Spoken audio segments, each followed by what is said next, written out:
Wala pong kawala sa entrapment operation ang isang babaeng fixer umano sa LTFRB at LTO.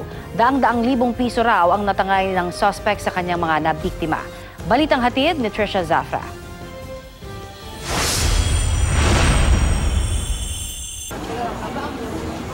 Entrapment video ito ng Southern Police District pasado alas 3 ng hapon kahapon sa isang mall sa Taguig. Pulis ng SPD ang nasa gitna at nagpanggap na kasama ng babaeng nakadilaw. Target nilang mahuli ang babaeng nakapula, si Emelita Amorin. Fixer daw siya sa LTFRB at LTO at nanloloko raw ng mga operator. Nang mag-abot ng 2,000 piso kay Amorin ang nakadilaw na complainant, doon na siya inaresto.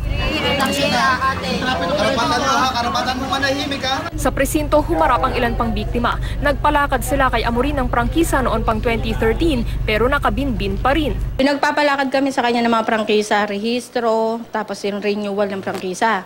Tapos binentahan niya yung ibang kasamahan ko ng prangkisa mismo. Binigyan niya kami ito, yung mga plaka, iisang case number pero dalawa yung plaka. Daan-daang libong piso raw ang nakuha ng suspect sa mga biktima sa loob ng 5 taong transaksyon. Itinanggi ito ng suspect na nahaharap sa reklamong estafa.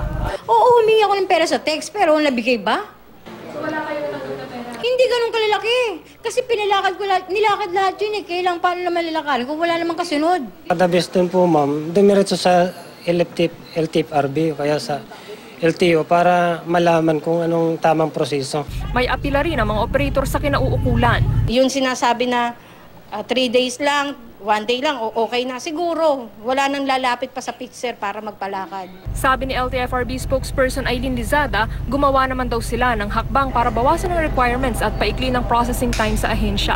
Patuloy rin daw ang kanilang pagsibak sa mga tauhang tiwali at dati pa raw bawal ang mga fixer. Trisha Zafra, GMA News.